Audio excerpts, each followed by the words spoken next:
Isang mayamang diborsyado ang nagdala ng kanyang katulong sa isang mahalagang pulong at ang unang salitang binitawan niya pagdating ay nagulat sa lahat ng naroon. Habang ang umagang araw ay kumikislap sa kanyang kayumangging buhok at may determinadong tingin sa kanyang mukha, si Rowena Martinez ay huminto sa malaking entrada ng Estatong Reyes. Nag-atubili siya sandali bago niya pinindot ang doorbell, isang gawaing mag-uumpisa ng isang mahalagang bagong yugto sa kanyang buhay. Sa tabi niya ay may nakatayong maleta, medyo luma na sa paggamit, na puno hindi lamang ng kanyang mga damit, kundi pati na rin ng kanyang mga pangarap at adhikain. Nang bumukas ang pinto, nakatayo siya ngayon mismo sa harapan ni Eduardo Reyes, na ang kanyang naguutos na presensya at matalim na titig ay nakakabahala kahit sa pinakamatapang. Ngunit matatag si Rowena, handang harapin ang hamon na nakikita niya sa mga mata ni Eduardo. Nakatitig siya ng matibay at sinikap niyang hindi kumurap, idineklara niya, "Magandang umaga. Ako si Rowena Martinez, nandito para sa posisyon ng kasambahay. Narito ang aking resume at ilang mga liham ng rekomendasyon," inanunsyo niya. Iniaabot ang mga dokumento gamit ang kamay na pilit niyang pinapanatiling matatag sa kabila ng kanyang kaba. Halata ang kanyang pag-aalala, ngunit nanatili ang kanyang boses na matatag at assertive. Tinanggap ni Eduardo ang mga papel, walang ekspresyon sa mukha, binabasa ang bawat linya at salita ng mabusisi, parang may hinahanap na katwiran sa kanyang pagiging naroon. Matapos ang tila isang walang hanggang sandali, sa wakas ay nagsalita siya. "Rowena Martinez," sinimulan niya, ang kanyang boses malalim at timbang. "Ang estadong ito ay higit pa sa isang tahanan para sa akin. Simbolo ito ng aking mga nakamit at sa pamamagitan nito ng aking mga transaksyon sa negosyo. Iginiit ko ang kahusayan sa bawat aspeto ng aking buhay, lalo na sa pagpapanatili ng lugar na ito. Hindi ako tumatanggap ng anumang kakulangan, pagkaantala o dahilan. Kung kukunin kita, kailangan ko ng iyong katiyakan na susundin mo ng mahigpit ang mga pamantayang ito. Handa ka na ba para sa ganoong pagtatalaga?" Sa puntong ito, naramdaman ni Rowena ang malaking responsibilidad na potensyal niyang tatanggapin, bahagyang nag-aatubili sa una. Ngunit ang pagmamadali upang baguhin ang kanyang kasalukuyang sitwasyon ay nagpalakas ng kanyang loob. Pinapayagan siyang sumagot ng may bigat at profesionalismo. "Ginoo Reyes, lubos kong nauunawaan ang kahalagahan ng posisyong ito at ang kahulugan nito para sa iyo. Ipinagmamalaki ko ang aking malakas na etika sa trabaho at ang aking dedikasyon sa aking mga tungkulin. Kung bibigyan mo ako ng pagkakataong ito, tinitiyak ko sa iyo na hindi lamang ako makakatugon, kundi hihigitan ko pa ang iyong mga inaasahan. Nandito ako hindi lamang upang magtrabaho, nandito ako upang mag-ambag ng mahalaga at tiyakin na bawat sulok ng bahay na ito ay sumasalamin sa kahusayan na iyong hinahanap."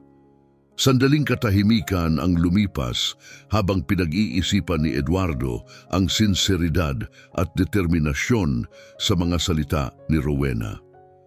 Sa wakas, bahagya siyang tumango.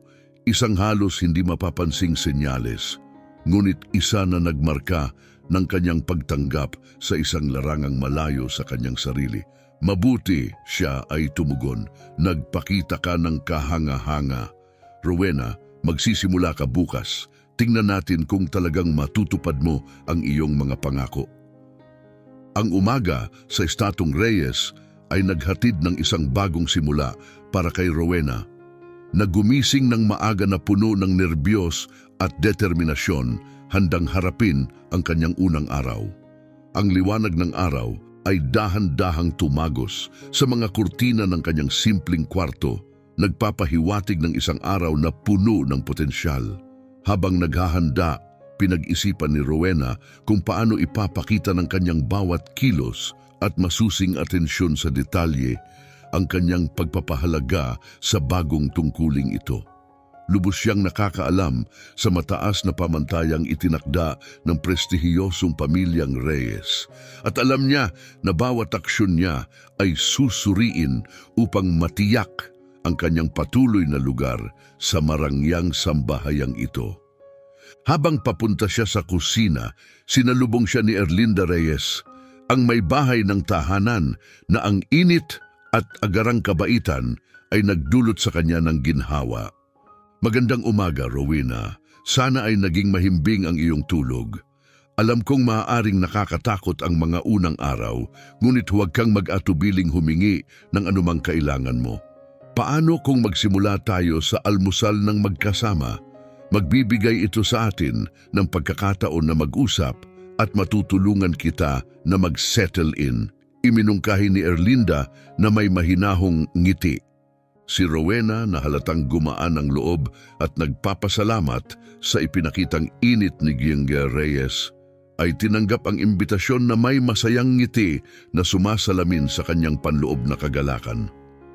Tunog maganda yan, Ginger Reyes.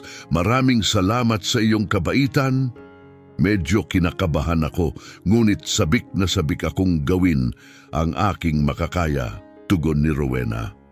Sa almusal, nagbigay si Erlinda ng mga pananaw sa operasyon ng bahay, ang mga personal na gusto at ayaw ni Eduardo, at mga maliliit na tip para mapanatili ang kapayapaan sa kanilang tahanan. Partikular si Eduardo sa ilang bagay, Rowena. Halimbawa, gusto niya na linisin ang librarya ng maaga sa umaga upang maiwasan ang mga abala sa hapon at pinahahalagahan niya ang maayos na pag-maintain ng hardin. Maaaring mukhang maliliit na detalye ito, ngunit mahalaga ang mga ito para manatiling perpekto ang lahat, paliwanag ni Erlinda. Salamat sa mga tip na ito, Ginger Reyes. Gagawin ko ang lahat ng aking makakaya upang matugunan ang mga pamantayan ni G. Reyes at mapanatili ang bahay tulad ng nararapat. Tunay na mahalaga ang iyong gabay, tugon ni Rowena, na nakadarama ng higit na kakayahang harapin ang mga hamon sa hinaharap. Sa buong araw, masigasig na sinunod ni Rowena ang mga payo ni Erlinda, masusing nililinis ang mga kwarto at inihanda ang tanghalian ng may partikular na pag-aalaga. Paminsan-minsan ay dadaan si Erlinda, nag-aalok ng paghihikayat at nagpapahayag ng pasasalamat sa masigasig na pagsisikap ni Rowena. Nang dumating si Eduardo sa bahay sa katapusan ng araw, mabilis na pinuri ni Erlinda ang dedikasyon ni Rowena. Eduardo, napakasipag ni Rowena ngayong araw. Sinapuso niya lahat ng ating payo at sa tingin ko ay ikalulugod mo ang mga pagbabago, sabi ni Erlinda. Ang kanyang pagmamalaki sa pagsisikap ni Rowena ay halata. Sa pagmamasid sa kanyang paligid at napansin ang kasinupan ng trabaho ni Rowena, tumango si Eduardo bilang pag-apruba. Ipinahayag ni Eduardo ang kanyang kasiyahan sa pagganap ni Rowena, malinaw na humanga sa kanyang pag-aakma sa kanilang sambahayan. Pinuri niya ito na sinasabi, "Rowena, talagang humanga ako sa iyong pag-unlad. Ipagpatuloy mo ang mahusay na trabahong ito at magiging perpekto kang bahagi ng aming pamilya." Nakaramdam ng ginhawa at motibasyon mula sa nakapagpapatibay na mga komento ni Eduardo, nagpasalamat si Rowena. "Salamat po, G. Reyes. Pinahahalagahan ko ang iyong tiwala at ang pagtuturo ni Ginger Reyes. Nakatuon ako sa pagbibigay ng positibong kontribusyon sa sambahayan at sisikapin kong gawin ang aking makakaya araw-araw." Lumipas ang mga linggo mula nang magsimula si Rowena sa kanyang bagong buhay sa malawak na tirahan ng mga Reyes. Naging sanay na siya sa pang-araw-araw na ritmo at mas komportable na sa kanyang mga tungkulin, lalo na dahil sa nabubuong pagkakaibigan nila ni Erlinda Reyes. Isang maliwanag na hapon, matapos niyang tapusin ang kanyang mga gawain sa umaga, nakasalubong ni Rowena si Erlinda sa hardin na maingat na inaalagaan ang kanyang mga pinahahalagahang rosas. Nakangiting mainit, kinawayan ni Erlinda si Rowena. Rowena, bakit hindi ka sumama at tumulong sa akin dito sa mga rosas? May natural kang galing sa paghahardin.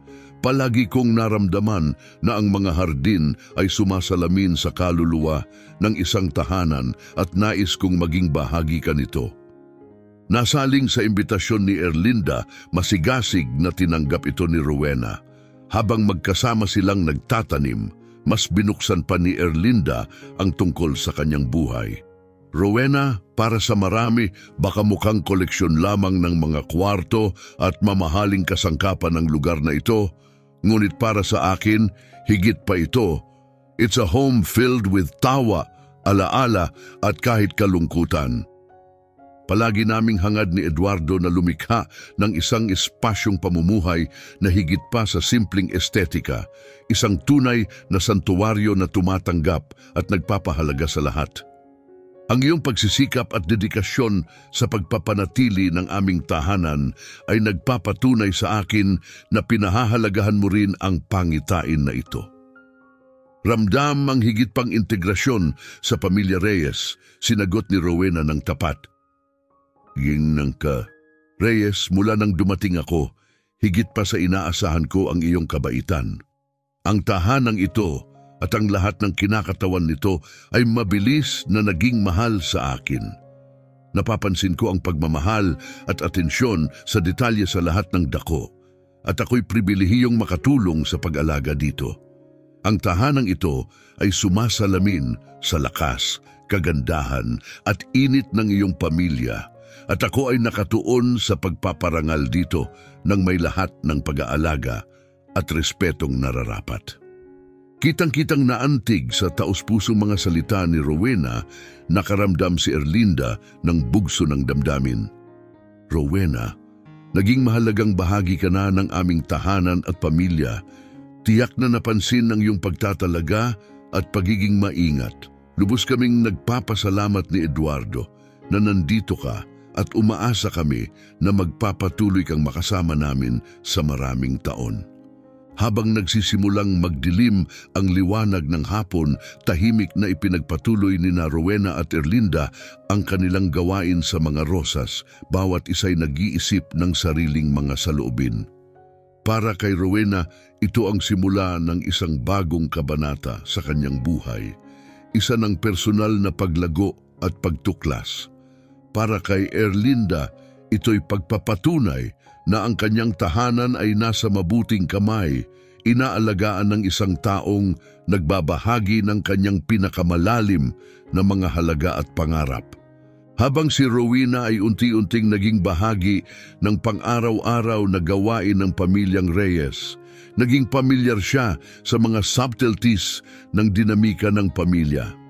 Isang gabi, habang inihahanda niya ang dining room para sa hapunan, nasaksihan niya ang isang nakakabahalang pag-uusap sa pagitan ni Eduardo at Erlinda. Nasa sala sila, ang kanilang mga boses ay bahagya lang marinig, ngunit may tensyon. Sinubukan ni Rowena na ituon ang kanyang pansin sa pag-aayos ng mesa, ngunit ang pagtaas ng tono ni Eduardo ay nakakuha ng kanyang pansin. Erlinda, naipaliwanag ko na ito noon. Hindi natin palaging magagawa ang mga bagay ayon sa iyong paraan nang hindi iniisip ang mga kahihinatnan. Kailangan nating itigil ang pattern na ito, maring sabi ni Eduardo. Tumugon si Erlinda sa isang mahinahon, ngunit malungkot na boses.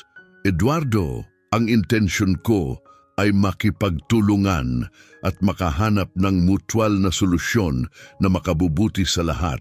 Hindi ko maintindihan kung bakit kailangan itong maging kompetisyon sa pagitan natin. Naramdaman ni Rowena ang paghigpit ng kanyang puso habang nakikinig.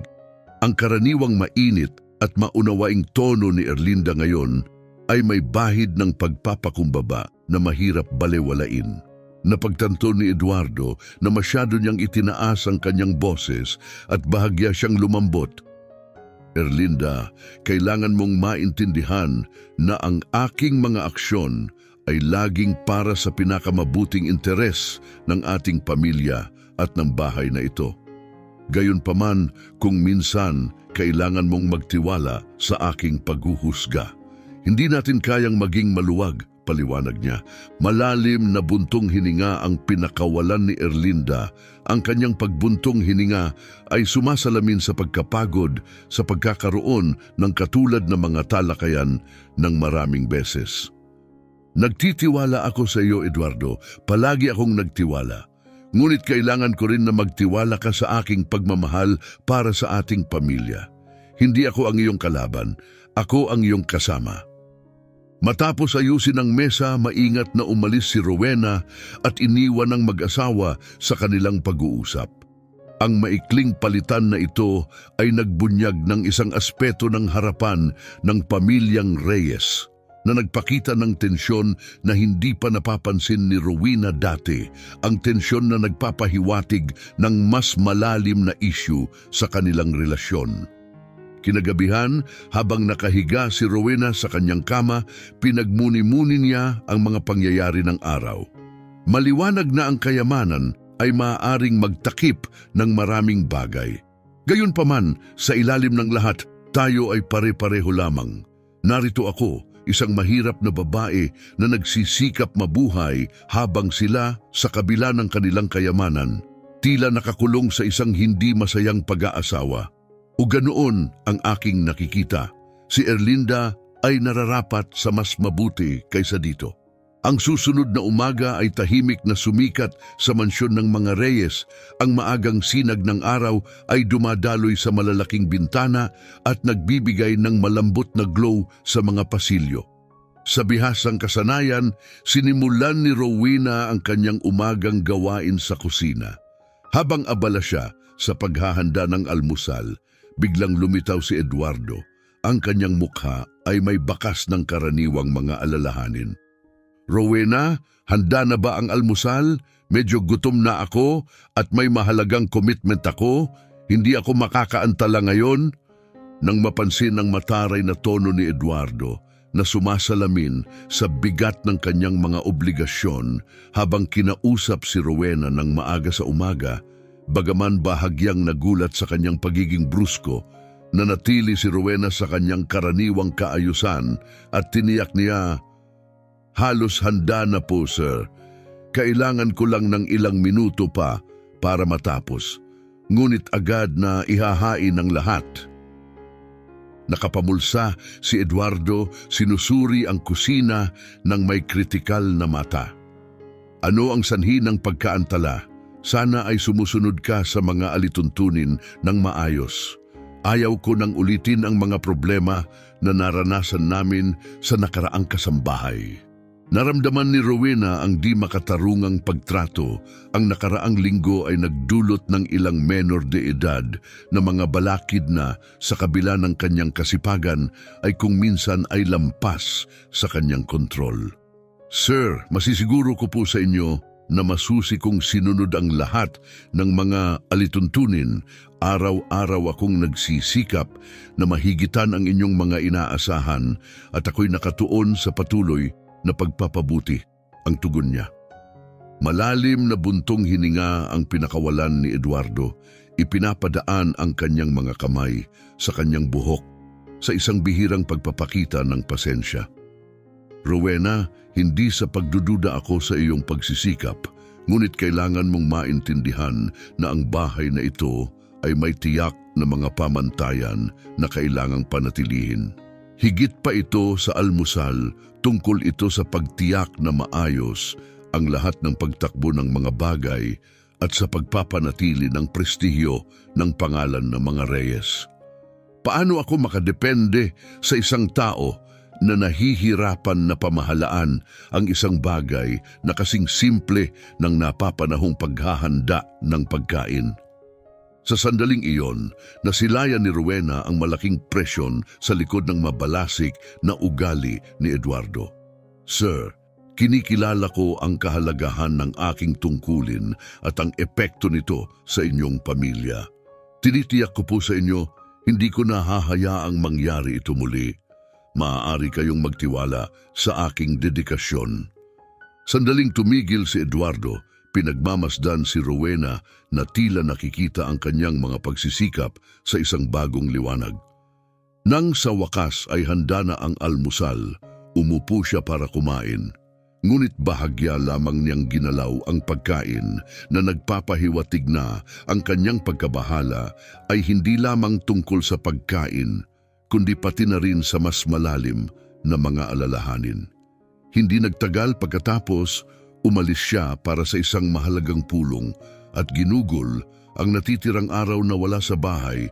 Iniwan si Rowena na nagmumuni-muni sa palitan nila ng umaga at sa kanyang lugar sa loob ng tahanang Reyes. Nang dumating ang huling hapon, si Eduardo ay bumalik na mula sa kanyang mahalagang pulong sa negosyo kung saan ang presyon ng pagpapatakbo ng isang korporasyong imperyo ay laging matindi. Subalit, ang kapaligiran sa mansyon ng mga Reyes ay tila mas may karga pa. Habang inaayos ni Rowena ang sala, narinig niya ang lumalakas na boses ng mainit na pagtatalo sa pagitan ni Eduardo at Erlinda na umaalingaw-ngaw sa pasilyo. Bagamat bahagyang hindi malinaw ang kanilang mga salita, hindi maikakaila ang damdamin sa likod ng mga ito. Bagaman ayaw niyang makinig sa usapan ng iba, hindi maiwasan ni Rowena na maakit sa gulo nang lumutang ang kanyang pangalan sa gitna ng mga mainit na salita. Maingat siyang pumuwesto sa pasilyo, anupat na natili siyang hindi halata. Ang sumunod niyang narinig ay hindi inaasahan. Si Erlinda, sa tono ng pagiging matatag na hindi pa nasaksihan ni Rowena, ay buong tapang na ipinagtanggol ang mga pagsisikap ni Rowena at ang prinsipyo ng pagtrato sa lahat ng may pangunahing dignidad ng tao. Eduardo, hindi katanggap-tanggap na tratuhin ang mga tao bilang mga simpleng kasangkapan sa iyong utos. Higit sa inaasahan ng nagawa ni Rowena at nararapat siyang papurihan imbes na pintasan. Kailangan nating tiyakin na ang respeto at dignidad ay ipinagkakaloob sa lahat sa ating tahanan, anuman ang kanilang posisyon, mariing sinabi ni Erlinda. Ang mga pahayag ni Erlinda ay tila nagdala ng malalim na epekto na nagbigay ng bigat sa kapaligiran. Si Rowena, na nakikinig mula sa kanyang tagong lugar, ay nakaramdam ng pag-agos ng pasasalamat at respeto kay Erlinda. Nakita niya marahil sa unang pagkakataon na tunay na pinahahalagahan ng kanyang mga kontribusyon, hindi lamang sa mga tuntunin ng kanyang paggawa, kundi bilang isang mahalagang tao. Dahan-dahang umurong si Rowena pabalik sa dilim. Ang kanyang puso ay kumakabog sa halo-halong emosyon. Ang sandaling ito ay minarkahan bilang isang makabuluhang pagkilala sa kanyang halaga sa loob ng tahanan ng mga Reyes. Napakiramdam niya ay tunay siyang nakita at nirerespeto ng isang taong may malaking impluensya at autoridad. Eduardo, na halatang nabagabag at marahil hindi handa sa matatag na paninindigan ni Erlinda, ay tumugon ng may tunong matulis na talim. Erlinda, ang aking tungkulin ay panatilihin ang mga pamantayan ng ating tahanan at ating pamumuhay. Sa tingin mo ba ay madali ito na hindi kailangan ng mahihirap na desisyon? Ako ang gumagawa ng mga matitinding pasya at kung kinakailangan ng istrikto sa mga tauhan, ganun ang dapat mangyari. Hindi mo pasan ang bigat ng pamilyang ito o ng isa sa mga pinakamalaking korporasyon ng bansa. Ako ang may gawa nito. Ang responsibilidad na ito ang nagbibigay sa akin ng kapangyarihan na magpasya ayon sa aking nakikita. Si Erlinda, huminga ng malalim upang pakalmahin ang sarili. Ang kanyang boses ay puno ng emosyon, ay sumagot, "Naiintindihan ko ang mga presyong kinakaharap mo, Eduardo, ngunit hindi natin dapat kalimutan ang ating pagkatao sa proseso. Ano ang itinuturo natin sa ating pamilya kung isinasakripisyo natin ang awa para sa kahusayan sa loob ng ating sariling tahanan? Ano ang pakinabang? Isang walang kamalian na tahanan. Sa anong halaga? Hindi si Rowena ang problema, ang ating pamamaraan sa buhay ang problema. Umigting ang tensyon hanggang sa sukdulan ng sabihin ni Eduardo. Ang kanyang boses ay puno ng determinasyon. Kung hindi mo masuportahan ang mga desisyong ginagawa ko para sa kapakanan ng ating pamilya, marahil kailangan mong pag-isipang muli ang iyong papel sa tahanang ito at sa buhay na ating binubuo. Hindi ko maaring hayaan na mailagay sa panganib ang ating kinabukasan dahil sa iyong emosyonal na mga pananaw. Si Rowena, na nakikinig mula sa pasilyo, ay naramdaman na parang naubos ang hangin sa silid. Ang sumunod na katahimikan ay malalim. Si Erlinda, kahit na nagpipigil ng damdamin, ngunit malapit ng lumuha, ay sumagot, "Kung iyan nga ang iyong paninindigan, Eduardo, kung ito ang hinaharap na iyong nakikita, isa na walang pagmamahal at pag-unawa, hindi ko ito maaaring ibahagi sa iyo." Nakinig si Rowena habang lumalayo ang mga yabag ni Erlinda. Bawat hakbang ay tila nagpapalawak ng hidwaan sa loob ng pamilya. Si Eduardo ay nanatiling tahimik. Si Rowena, bagamat nakatago, ngunit labis na humahanga at nalulungkot para kay Erlinda, ay kinilala ang tapang na kinakailangan upang manindigan para sa kanyang mga paniniwala at pagkatao. Matapos humupa ang unos ng mga emosyon, natagpuan ni Rowena si Erlinda sa hardin. Ang kanyang mga mata ay sumasalamin sa sakit ng isang mahirap ngunit mahalagang desisyon. Ang malamig na hangin ng hapon ay hindi sapat upang mapawi ang tensyon. Nadala ng alon ng empatiya at respeto, lumapit si Rowena ng may pag-aatubili ngunit may tunay na hangarin na mag-alok ng aliw. Erlinda, hindi ko sinasadyang makinig, ngunit hindi ito maiiwasan. Labis akong nalulungkot sa lahat ng nangyari.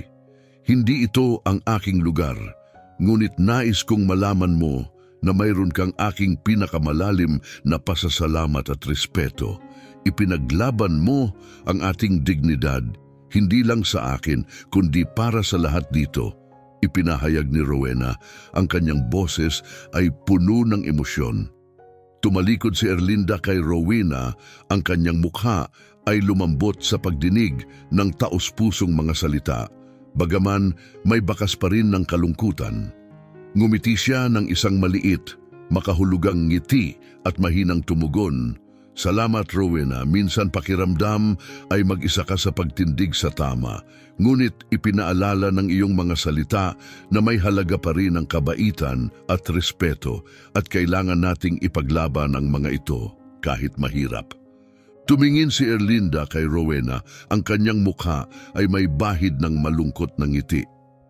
"Rowena, sa ilang araw na ito, nagpakita ka ng higit na kabaitan at pag-unawa sa akin kaysa sa marami na kilala ko ng matagal. Walang pangangailangan para sa mga paumanhin. Sa katunayan, ako ang dapat na magpasalamat. Binigyang liwanag mo ang kahalagahan ng pagtindig sa aking mga prinsipyo kahit na ito'y humantong sa mahihirap na pagbabago. Sana ngayon lilipat muna ako sa bahay ng aking kapatid sa probinsya. Isang tahimik na lugar kung saan makakahanap ako ng aliw at makapag-iisip ng aking mga susunod na hakbang." Si Rowena na antig sa katapatan at pagiging bukas ni Erlinda ay sumagot, "Wala man akong maraming salita, Erlinda, ngunit nais kong malaman mo na kahit saan ka man mapunta, ang aking mga hangarin para sa iyong kaligayahan at kapayapaan ay kasama mo. Ang iyong katapangan sa pagtindig sa iyong mga moral ay pambihira. Tandaan mo, kung may kailangan ka man na tulong kahit mula sa malayo, nandito ang suporta ko." Magkahawak ang kamay ni Erlinda at Rowena, isang tanda ng kanilang malalim na koneksyon at pagpapahalaga. "Salamat, Rowena. Magpapanatili tayo ng ugnayan. Iyan ang pangako ko. At marahil ito ay hindi paalam, kundi isang hanggang sa muli nating pagkikita. Madalas, ang buhay ay may daladalang hindi inaasahang pagbabago." Mahigpit silang nagyakap sa huling pagkakataon, ang kanilang pamamaalam ay puno ng emosyon at mga hindi binigkas na pag-asa para sa darating na mga araw. Habang umaalis si Erlinda, si Rowena ay naiwan doon, Pinagmamasdan siya na may halo ng paghanga at kalungkutan. Alam ang malalaking pagbabago na kakaharapin ni Erlinda, ngunit inspirado sa kanyang determinasyon. Pagbalik sa loob, naramdaman ni Rowena ang isang pagbabago sa kanyang sarili. Hindi niya tiyak kung paano o kailan, ngunit iba ang kanyang pakiramdam. Kung darating ang oras, handa akong humarap kay Eduardo. Tulad ni Erlinda, kailangan kong ipagtanggol ang aking sariling respeto. Ngunit paano ko ito magagawa kung desperado akong kailangan ang trabahong ito? Ang bahay ay naliligid sa katahimikan ng maagang umaga habang si Rowena ay nasa kusina, tinatapos ang paghahanda ng almusal. Ang mga yabag ni Eduardo ay umaling-awngaw pababa ng hagdan, puno ng awtoridad. Pumasok siya sa kusina, ang kanyang mukhang mahigpit ay sumasalamin sa mga nakabinbing stress ng araw. Magandang umaga, Rowena. Ngayon, kailangan kong maging walang kapintasan ng bahay. May mahalaga akong pulong sa trabaho at inaasahan kong walang problema dito pagbalik ko, sabi ni Eduardo sa tonong autoritibo ngunit makatwiran. Si Rowena na nakaharap sa kanya na may hawak na tray ay tumugon ng may hindi inaasahang katahimikan. Magandang umaga, G. Reyes. Tiniyak ko na ang mansyon ay magiging nasa pinakamainam na kondisyon para sa iyong pagbabalik pagkatapos ng pulong. Sandaling tumigil si Eduardo, pinagmamasdan ang tiyak na tindig ni Rowena. Sana nga, Rowena, nasa mahirap tayong panahon at ang huling kailangan ko ay dagdag na problema. Ang kumpanya ay nasa kritikal na yugto at kailangan kong maging santuwaryo ng kapayapaan ang aking tahanan. Walang karagdagang stress. Ibinaba ni Rowena ang tray, kumukuha ng sandali upang maingat na piliin ang kanyang mga salita. Naiintindihan ko, G. Reyes.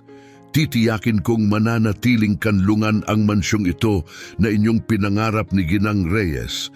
Kahit sa kanyang pagkawala, nakatuon ako sa pagpapanatili ng tahanang ito bilang lugar ng init at pagtanggap para sa lahat.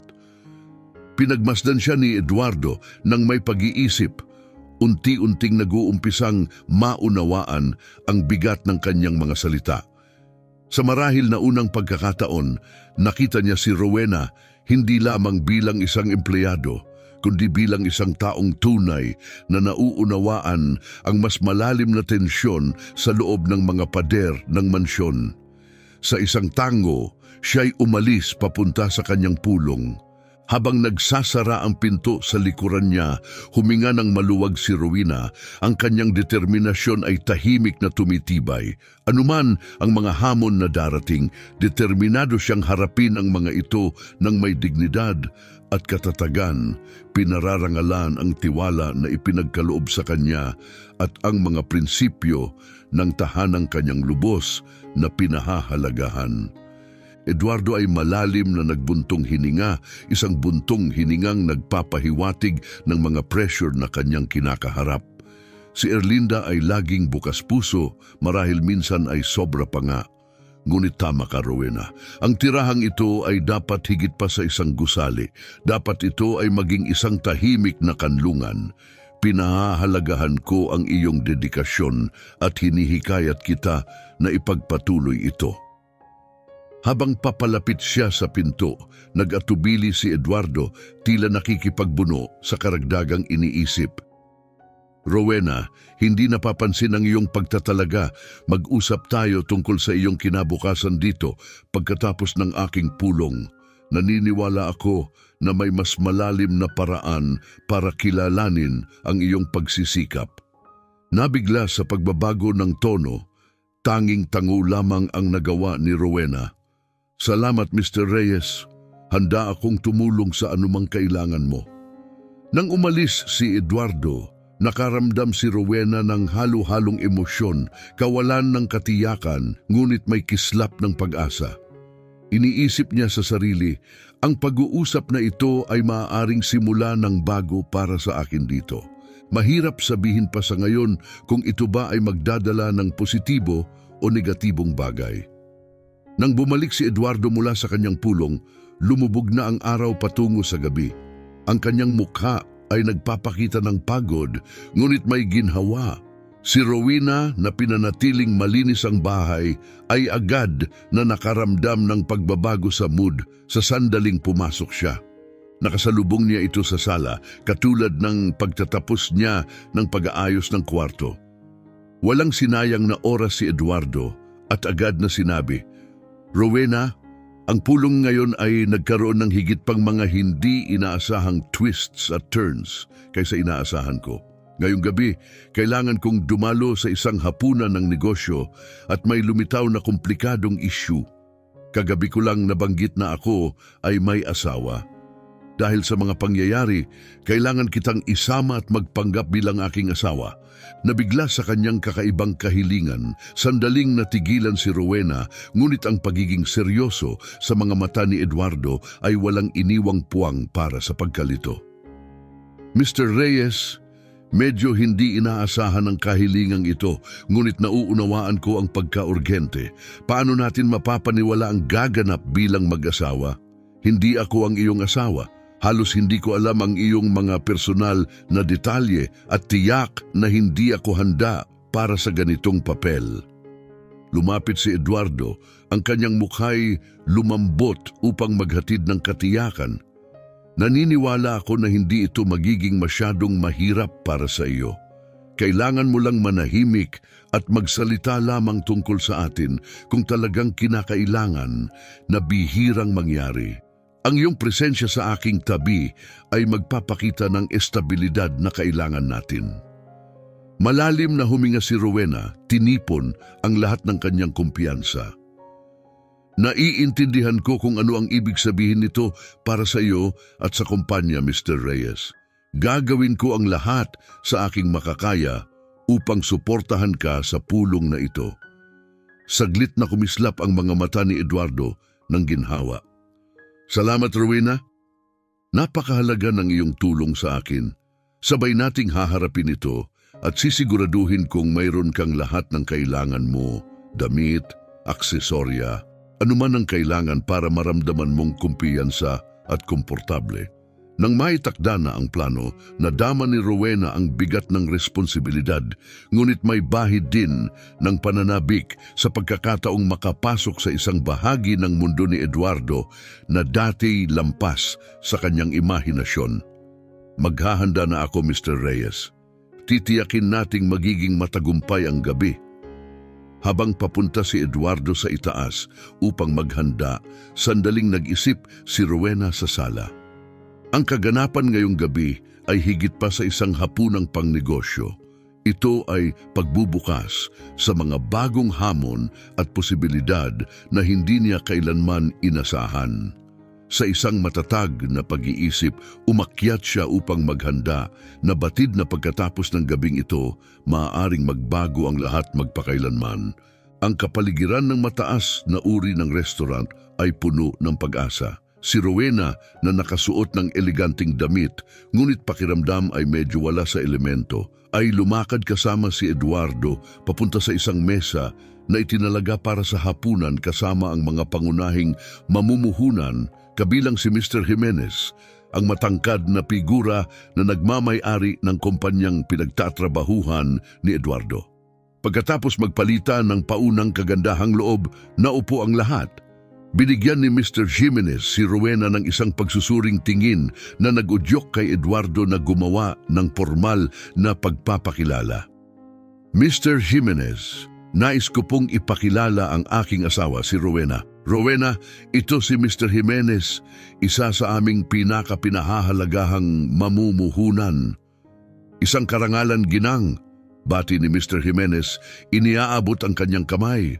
Sa kaunting kaba, ngumiti si Rowena ng mahiyain. Ang kanyang mga pisngi ay bahagyang namumula habang tumugon, "Ang karangalan po ay nasa akin, sir." Habang nagaganap ang hapunan, tila naaakit si Mr. Jimenez sa interaksyon ng mag-asawa, paminsan-minsang nagtatanong kay Eduardo at Rowena.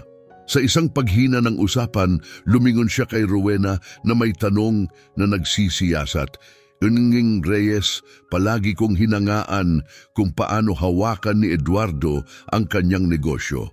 Mula sa iyong pananaw, ano ang susi sa pagkamit ng tagumpay sa parehong profesional at tahanan na buhay?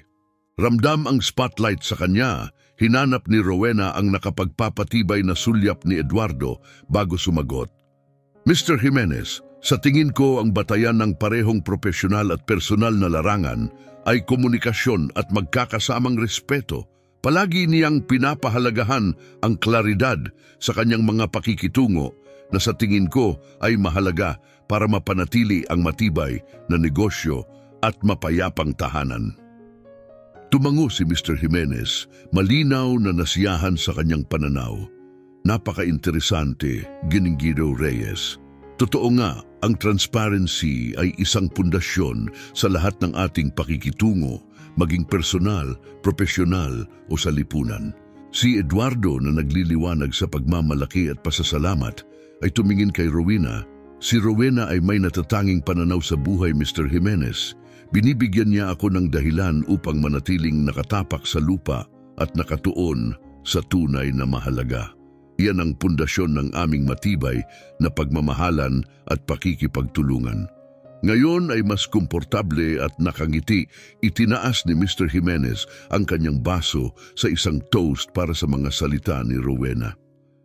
Tiyak na nagdagdag si Giningiro Reyes ng isang nakakapreskong dimensyon sa ating talakayan. Nakakaliwanag makilala kung paano ang simpleng ngunit malalim na mga halaga ay gumagabay sa pareho nating operasyon sa negosyo at sa ating mga pribadong buhay. Habang lumilipas ang gabi, unti-unting nakagaanan ni Rowena ang kapaligiran. Naunawaan niyang ang kanyang papel ay hindi lamang bilang kasama ni Eduardo. Siya ay isang aktibong kalahok, nakakapag-ambag ng makabuluhan sa mga talakayan. Ang kanyang paunang pag-aalala ay humupa, napalitan ng pakiramdam ng tagumpay dahil sa malinaw niyang naipahayag ang kanyang mga saloobin.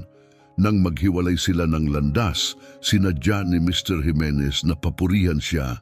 Eduardo, mapalad ka na mayroon kang ganong mapanuring tao sa iyong tabi. Giningiro Reyes, naging karangalan ng makilala ka. Inaasahan ko ang iyong paglahok sa aming mga hinaharap na kaganapan.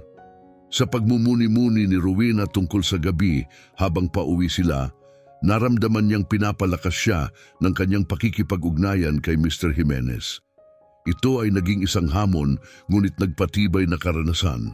Pinalakas ang kanyang paniniwala sa kanyang sariling kakayahan. Hindi ko dapat maliitin ang aking sarili, bulong niya. Ang gabing ito ay kahanga-hanga. Ipagmamalaki ako ni Erlinda sa pagtindig ko sa harap ng isang kilalang figura. Gayunpaman, biglang nagbago ang kapaligiran pagdating nila sa mansyon ng mga Reyes. Ang katahimikan ng gabi ay biglang nabasag ng agad na ipahayag ni Eduardo ang kanyang mga alalahanin. Ang kanyang tono ay may halong pagkabigo. Naiintindihan mo ba ang iyong nagawa, Rowena? Ang pag-akit mo kay Mr. Jimenez sa ganoong paraan ay nagbukas ng Pandora's box. Puna niya, siya ay isang estratehikong mag-isip sa negosyo, laging naghahanap ng bentaha. Ngayon ay mas magiging usisero siya, mas malalim na mag-iimbestiga. Hindi ito dapat mangyari. Nagulat si Rowena sa matinding reaksyon ni Eduardo, lalo na tila matagumpay ang gabi at sinubukan niyang ipaliwanag ang kanyang mga ginawa. Akala ko lang na matalim siyang pinutol ni Eduardo. Rowena, hindi ka binabayaran para mag-isip. Ikaw ay kawani, hindi manager. Ang tinatawag mong tulong ay maaaring naglagay sa atin sa isang peligrosong sitwasyon. Ngayon ay may espesyal siyang interes sa atin na maaaring magdulot ng komplikasyon. Masakit para kay Rowena ang mga salitang iyon at pinilit niyang itago ang kanyang sakit na damdamin. Kaya, kailangan nating ipagpatuloy ang pagkukunwaring ito, panatilihin ang fasad na ito sa iyong mga kasamahan. Nahahalata sa kanyang boses ang lumalaking kawalan ng seguridad. Absolutong Rowena, Dahil sa iyong maliit na akto, mas kinakailangan ito kaysa dati. Ngunit huwag kang magkakamali. Hindi ito ang senyales para umangat ka palalo. Susundin mo ang aking mga instruksyon sa titik, walang paglihis. Hindi lang tayo nagpapanggap na mag-asawa, ito ay seryosong negosyo na may malalaking implikasyon. Tumango si Rowena, walang mabasang damdamin sa kanyang mukha habang tinatanggap niya ang mga tagubilin ni Eduardo. Naiintindihan, Ginoong Reyes, titiyakin kong magiging maayos ang lahat at kukonti lang ang aking pakikisalamuha.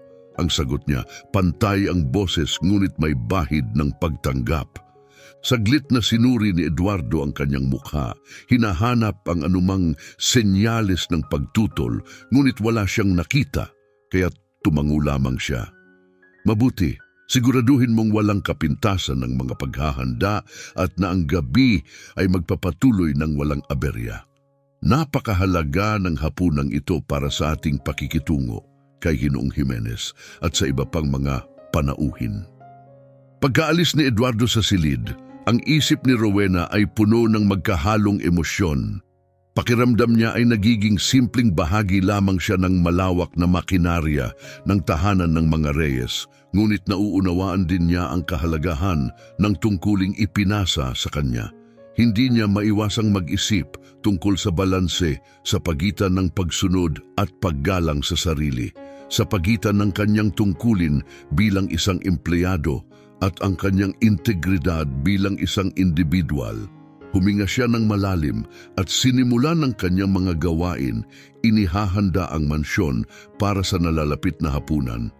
Tahimik ang estado na nagbigay sa kanya ng sapat na oras upang pag-isipan ang kanyang sitwasyon.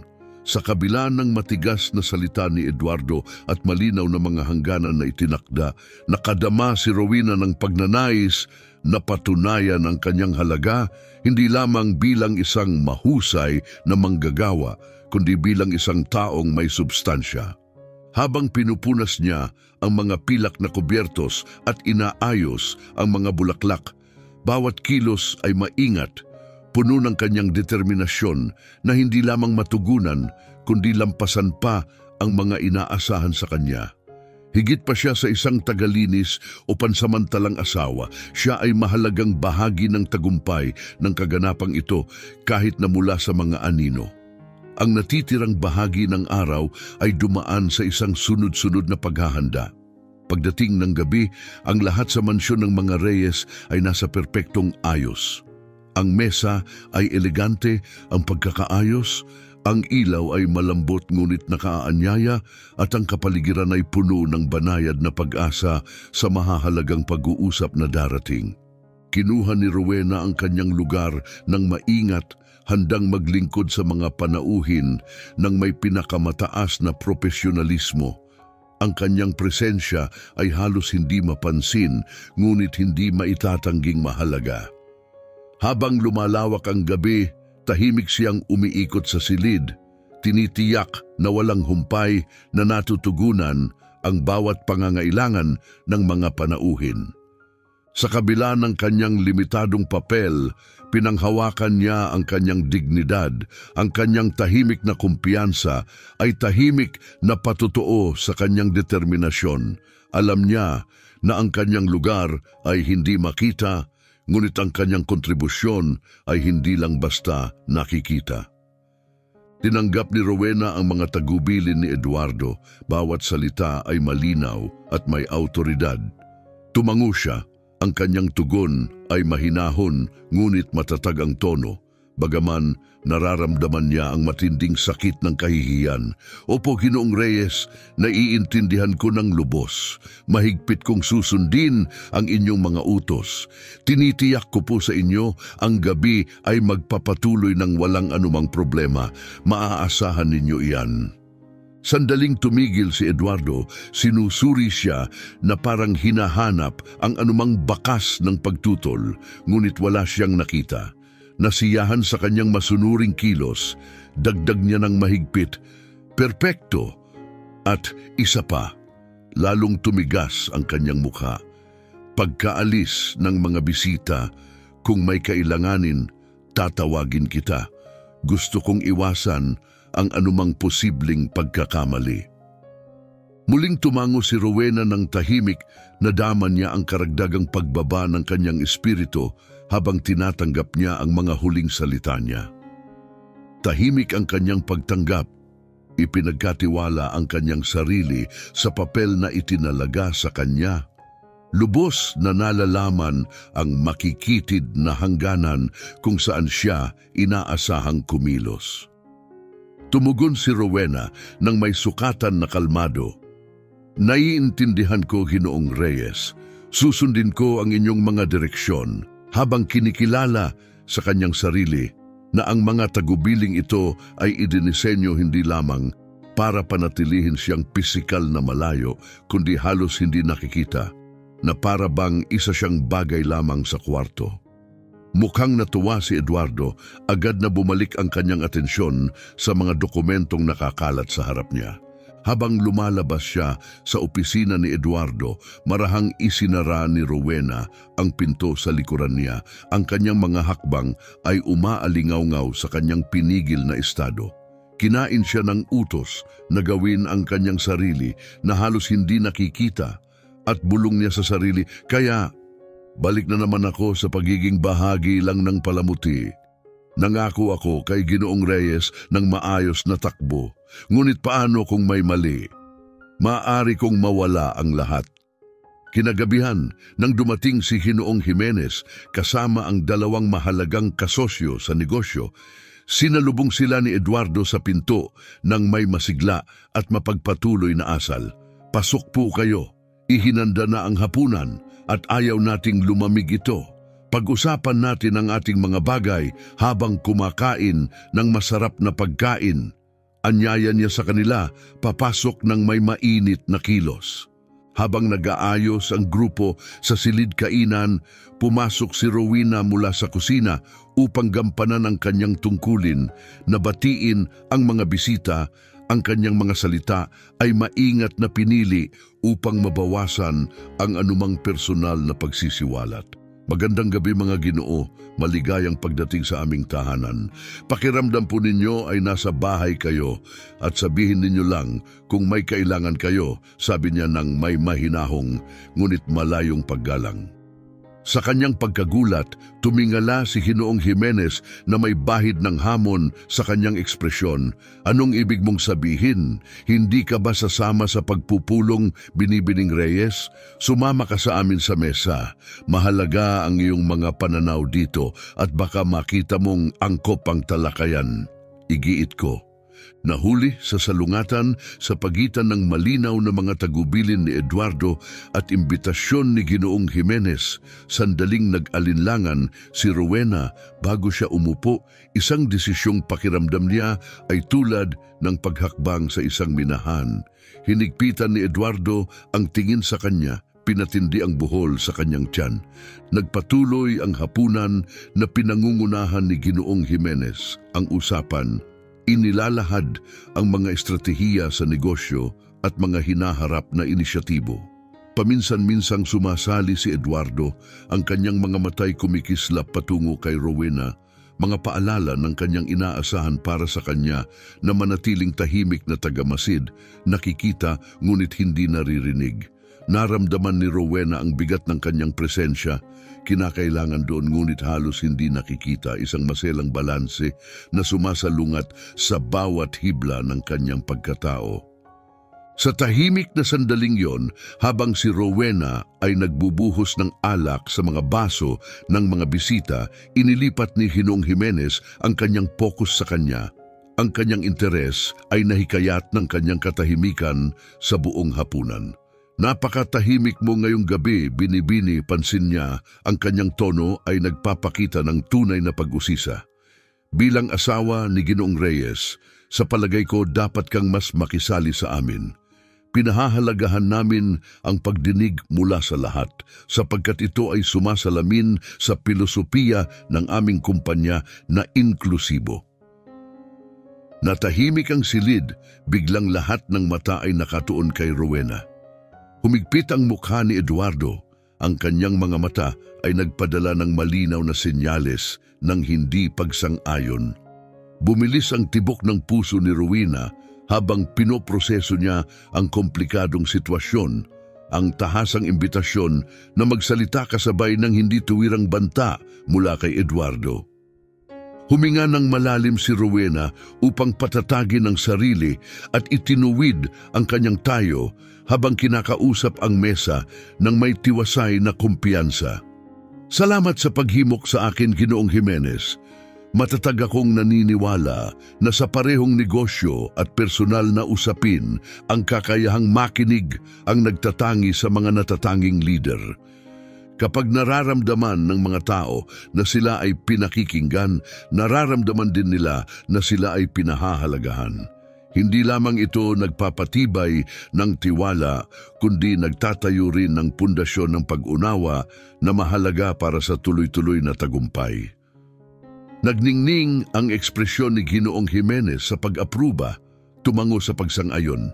Magaling na sinabi, Binibining Reyes, nakakapreskong makita ang ganong pananaw mula sa lahat ng sulok ng silid. Eduardo, tunay ngang mapalad ka na mayroong isang matalinong kapareha. Nagpakita si Eduardo ng pinipigilang ngiti, ang kanyang panga ay humigpit habang sinusubukang itago ang kanyang pagkailang. Samantala, nadama ni Rowena ang isang pagsulong ng tahimik na tagumpay. Sa sandaling lumipas, hindi lamang siya makabuluhang nakapag-ambag sa usapan, kundi naipahayag din niya ang kanyang halaga sa isang silid na puno ng maimpluwensyang mga figura. Sa kanyang kalooban, ipinagdiwang niya ang kanyang munting tagumpay, pinapalakas ng pagkaunawa. Marahil hindi ako kasing invisible na nais niyang ako'y maging. Ang sandaling pagkahiya ni Rowena ay naging isang pagkakataon nang hikayatin siya ni Ginoong Jimenez na lumahok. Totoo ang kanyang pagiging mahinhin habang bahagyang ngumiti siya. Siyempre, Ginoong Jimenez, masaya akong sumali sa usapan tungkol sa kumpanya, ngunit aaminin ko, limitado ang aking kaalaman kumpara sa aking asawa. Naramdaman ni Eduardo ang pangangailangan na muling makuha ang kontrol sa usapan, agad siyang sumingit. Nagagawa ni Rowena ng kahanga-hanga ang pamamahala sa aming tahanan na nagpapahintulot sa akin na magtuon sa negosyo.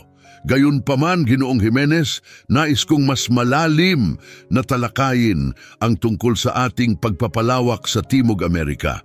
Mayroon kang ilang nakakahikayat na mga ideya tungkol dito. Bagamat bumalik ang usapan sa negosyo, isang bagong dinamika ang banayad na nagpahayag ng sarili. Naramdaman ni Rowena ang hindi pagkakasundo ni Eduardo at sinubukan niyang lalong magtago sa likod ng eksena habang umuusad ang hapunan. Gayunpaman, tumindi ang ilalim na tensyon ng muling anyayahan ni Ginoong Jimenez si Rowena na ibahagi ang kanyang mga kaisipan sa mga estratehikong direksyon ng kumpanya. Sinamantala ni Rowena ang pagkakataon, nagsalita siya ng may hindi inaasahang pagpapasya. Mula sa limitado kong nakukuha sa mga talakayang naririnig ko sa bahay ni Eduardo, mukhang nasa magandang landas kayo. Gayunpaman, sa pag-iisip ng pagpapalawak, hindi ko babaliwalain ang Toronto. Nakatira ang aking ina sa Canada at madalas niyang pinupuri ang Toronto dahil sa paborabling kapaligiran nito sa negosyo at mas mababang buwis na ginagawa itong pangunahing lokasyon para sa paglago at kasaganaan. Natahimik ang silid sandali habang ang kanyang suhestyon ay umalingaw-ngaw sa mga panauhin. Nagliwanag ang mukha ni Ginoong Jimenez sa interes. Toronto? Napakahusay na suhestyon. Eduardo, bakit hindi natin mas madalas narinig mula sa matalas na isip na ito noon? Baka nakatulong siya sa atin na maiwasan ang mga komplikasyon na naranasan natin sa paglulunsad ng produkto noong nakaraang taon. Hindi ba sa ilalim ng iyong pamumuno ang proyektong iyon? Ang diretsahang puna ni Ginoong Jimenez ay nagdala ng pokus kay Eduardo na halatang nagulat sa takbo ng usapan. ang interbensyon ni Rowena na sa simula ay inilaan upang maging kapaki-pakinabang at marahil ay medyo protektahan ang sarili, ay hindi inaasahang nagbigay liwanag sa kanya bilang isang mahalagang kontributor, binago ang dinamika ng gabi at posibleng nakaapekto sa hinaharap na direksyon ng negosyo. Ang tensyon ay mabilis na tumindi nang tumayo si Eduardo. Ang kanyang galit ay nadama na nagbigay ng matalim na akusasyon kay Rowena. Ang kanyang pagsabog ay hindi lamang nagulat sa mesa, kundi nagdulot din ng nakabibinging katahimikan sa silid. Si Rowena, na lubos na nagulat sa matitinding salita ni Eduardo, ay nagpumilit na mapanatili ang kanyang dignidad. Paumanhin, bulong niya ang kanyang boses ay nagpapahayag ng halo ng determinasyon at hiya. Ang layunin ko lamang ay makatulong. Humihingi ako ng paumanhin kung lumampas ako. Hindi ko layuning gambalain ang usapan. Pakiusap, patawarin niyo ako, Ginoong Jimenez. Ang tugon ni Ginoong Jimenez ay mabilis at puno ng pagkadismaya. Hindi kapani-paniwala ito. Bigkas niya, ang kanyang pagkadismaya ay hindi lamang sa awkward na sitwasyon, kundi pati na rin sa kaduda-dudang pagpapasya ni Eduardo. Eduardo, pinagpapanggap mo ang isang tao bilang iyong asawa sa isang pagpupulong sa negosyo? Ano ang nasa isip mo? Paano ako magtitiwala sa iyong paghuhusga kung gagamit ka ng ganitong mga pakana? Si Eduardo, na ngayon ay kitang-kita ang pagkabahala sa matalim na pagpuna ni Ginoong Jimenez, ay sinubukang iligtas ang sitwasyon. Ginoong Jimenez, pakiusap, unawain na ito ay isang desperadong hakbang. Tiyak na hindi ito sumasalamin sa aking kabuuang pamumuno. Tinitiyak ko sa inyo, itong hindi pagkakaunawaan ay itatama agad simula sa pagtatanggal ng empleyadong kasangkot. Lalong tumindi ang tindi ng titig ni Ginoong Jimenez. Ang kanyang boses ay matigas habang kausap si Eduardo. Hindi nagbibigay katwiran ang desperasyon sa panlilinlang, Eduardo. At ikaw, Rowena, hindi ka sana napasailalim sa ganitong papel. Walang sino man ang nararapat manipulahin sa ganitong paraan, lalo na kung sila'y nagtatangkang tumulong lamang. Binigyang diin ng mga salita ni Ginoong Jimenez ang bigat ng pagkukulang sa paghuhusga ni Eduardo. Nakaupo si Rowena, ramdam ang halo ng ginhawa sa pagkakaroon ng depensa at pagkabalisa sa nakakahiyang pagsubok. Habang nagpapatuloy ang konfrontasyon, tila lumiliit si Eduardo sa ilalim ng matalim na pagsusuri ni Ginoong Jimenez. Ang gabi ay lumala ng higit sa kanyang kontrol, inilantad siya at kinwestiyon ang kanyang autoridad. Para kay Rowena, sa kabila ng kahihiyan, may maliit na pakiramdam ng pagkakaroon ng katarungan, nakilala ang kanyang halaga, bagamat sa isang magulong konteksto. Ang mapait na pagkaunawang ito ay nagmarka ng isang makabuluhang, kung masakit pagbabago, sa kanyang pakikitungo kay Eduardo. Ang matatag ngunit mahinahong pagpapatunay ni Erlinda ay bumutas sa kawalan ng pag-asa na nadarama ni Rowena, muling pinasigla ang isang kislap ng pagpapahalaga sa sarili na nabawasan sa ilalim ng matinding pagtrato ni Eduardo. Rowena, walang duda na mahirap ang nangyari, ngunit mayroon itong nabunyag na mahalaga. Mayroon kang boses at talino na makakasilaw sa anumang setting. Tumindig si Rowena na natigilan sa lakas ng paniniwala ni Erlinda. Pero isang ordinaryong tao lang ako, Erlinda. Wala akong formal na edukasyon o anumang espesyal na karanasan. Nagbahagi lamang ako ng aking mga saloobin tulad ng gagawin ng sinuman. Si Erlinda na may malumanay ngunit matatag na ekspresyon ay hinawakan ang mga kamay ni Rowena sa kanya. Maliit ang tingin mo sa iyong sarili. Hindi lang ito tungkol sa pagbabahagi ng opinyon. Nanindigan ka sa harap ng mga maimpluwensyang tao, nag-alok ka ng isang makabuluhang suhestyon at nagawa mong panindigan ang iyong sarili sa isang espasyo kung saan ayaw nila ang iyong presensya. Karamihan sa mga tao ay mananahimik, ngunit hindi ikaw. Habang nagsasalita si Erlinda, nadama ni Rowena na nagsisimulang gumuho ang mga hadlang ng pag-aalinlangan sa sarili. Ano ang gagawin ko ngayon? Bulong niya, ang kanyang boses ay may halong pag-aalinlangan. Wala na akong trabaho, walang ipon, nawawalan ako ng pag-asa. Ngumiti si Erlinda ng bahagya, ang kanyang mga mata ay nagliliwanag sa pag-asa. Higit pa sa iyong akala ang iyong mga mapagkukunan, Rowena. Mayroon kang tapang, kagustuhang matuto, at ngayon mayroon kang taong sumusuporta sa iyo.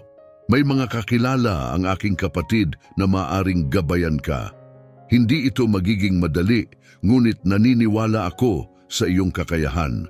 Makakapag-aral ka, makakakuha ng mga bagong kasanayan, at higit sa lahat, makakapagsimula kang magtiwala sa iyong sariling potensyal. Nagalinlangan ang boses ni Rowena, nalalambungan ng bahagyang pagdududa. Paano kung mabigo ako? Paano kung magtagumpay ka? Tugon ni Erlinda na may nakakapanatag ng ngiti. Tuwing nagdududa ka sa iyong sarili, alalahanin mo ang tingin ng respeto ni Ginoong Jimenez. Nakakita siya ng isang espesyal sa iyo. Nakikita ko rin ito. Ngayon, oras na para makita mo rin ito sa iyong sarili. Natahimik sandali habang tinatanggap ni Rowena ang mga salita ni Erlinda.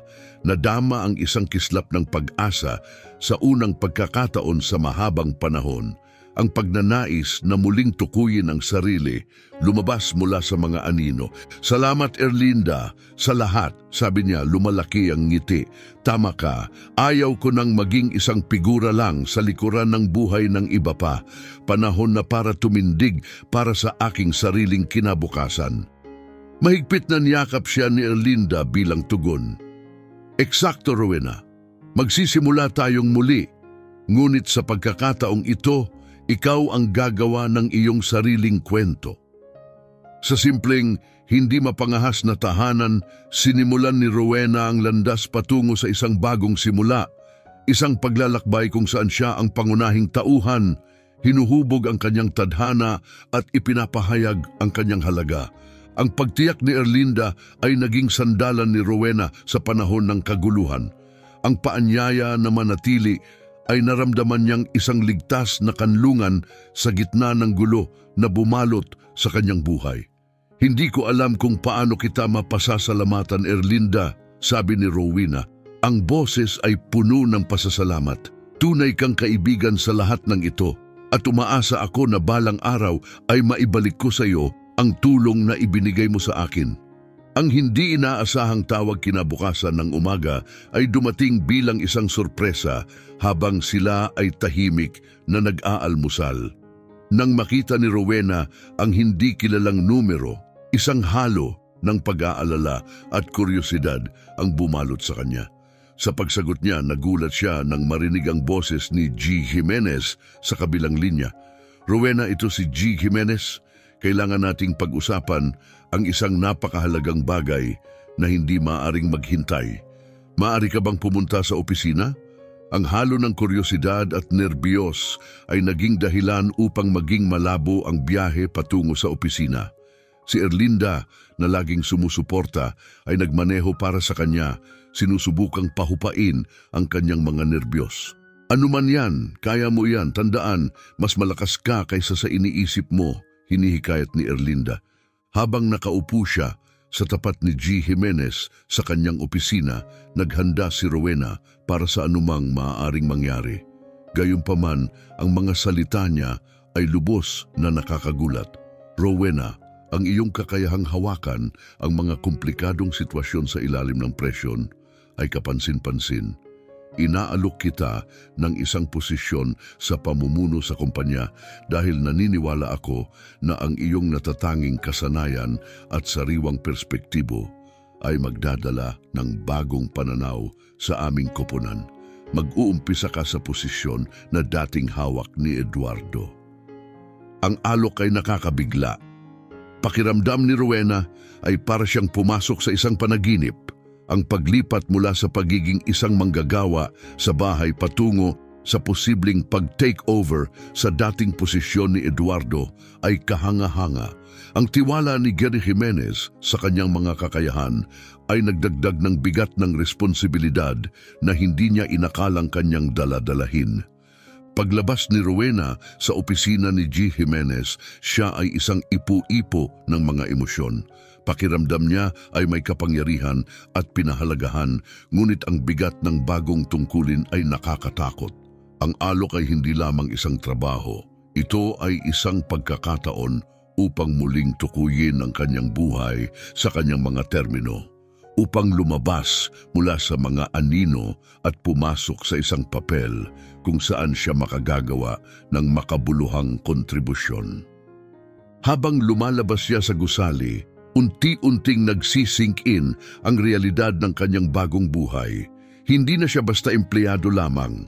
Siya na ngayon ay isang leader, pinagkatiwalaan ng uri ng responsibilidad na dati ay nakikita lamang niya sa iba. Ang bagong simulan na ito ay hindi lamang pagbabago sa kanyang karera, kundi pati na rin sa kung paano niya nakikita ang kanyang sarili at ang kanyang lugar sa mundo. Si Erlinda na naghihintay ng may pag-aalala sa labas ay sabik na marinig kung ano ang nangyari. Paglabas ni Rowena at pagbahagi ng hindi kapanipaniwalang balita, ang mukha ni Erlinda ay nagliwanag sa tuwa. Inalok niya ako sa trabaho. Bulalas ni Rowena, hindi mapigilan ang kanyang excitement. Rowena, hindi ako makapaniwala. Mahigpit na niyakap ni Erlinda siya, ang kanyang sariling emosyon ay sumasalamin kay Rowena. Alam kong kaya mo ito. Sabay nating haharapin ang bagong kabanatang ito. Ang sandaling iyon ay naging isang mahalagang turning point sa profesional na buhay ni Rowena at lalo pang pinalakas ang malalim na bond sa pagitan ng dalawang babae na handang suportahan ang isa't isa sa mga hamon at tagumpay na darating. Sa mga sumunod na linggo, nilapitan ni Rowena ang kanyang bagong papel sa kumpanya ni G. Jimenez nang may walang humpay na dedikasyon at pagsisikap. Mabilis siyang umangkop sa mga komplikadong pangangailangan ng kanyang posisyon, pinahanga ang mga kasamahan at nakatataas sa kanyang matalas na pag-unawa sa negosyo at kanyang kakayahang mag-navigate sa mga hamon sa korporasyon. Ang kanyang lumalabas na mga katangian ng liderato ay nagkamit sa kanya ng malawakang respeto at nagpatibay sa kanyang katayuan bilang isang key figure sa loob ng kumpanya. Samantala, si Eduardo ay naharap sa mga repercussion ng kanyang mga aksyon. Matapos maalis sa kanyang posisyon, dumaan siya sa isang panahon ng introspeksyon at kinailangang harapin ang financial instability na dala ng pagkawala ng bihasang pamamahala ni Erlinda. Determinadong magtayo muli, sinimulan ni Eduardo ang isang bagong venture bagamat mas modesto na isinapuso ang mga aral mula sa kanyang mga nakaraang pagkakamali. Si Erlinda, na inspirado ng katapangan at tagumpay ni Rowena, ay nagpasyang maghanap ng mga bagong oportunidad para sa personal at professional na paglago. Bumalik siya sa eskwelahan upang mapahusay ang kanyang mga kasanayan na hinihimok ng pagnanais na magbukas ng bagong mga pinto para sa kanyang hinaharap.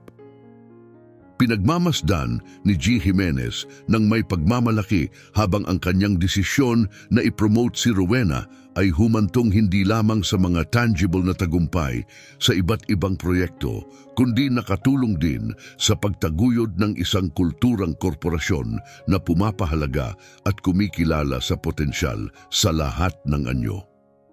Umunlad ang kumpanya sa ilalim ng pamumuno ni Rowena, isang makapangyarihang patotoo sa impact ng pagyakap sa iba't ibang talento at perspektibo.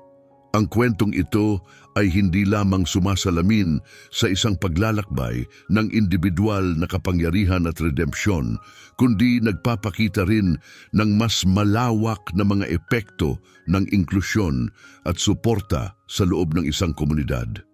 Kung nakitaan mo ng inspirasyon ang kwento ni Rowena at Erlinda, pakilike ang video na ito bilang suporta. Huwag kalimutang mag-subscribe sa aming channel para sa mga katulad na kwento na inilalathala halos araw-araw. Sa iyong pakikisangkot, patuloy kaming nakakapagbahagi ng empowering content na nakakaugnay sa mga manonood na tulad mo. Abangan ang aming susunod na kwento at salamat sa pagiging bahagi ng aming komunidad.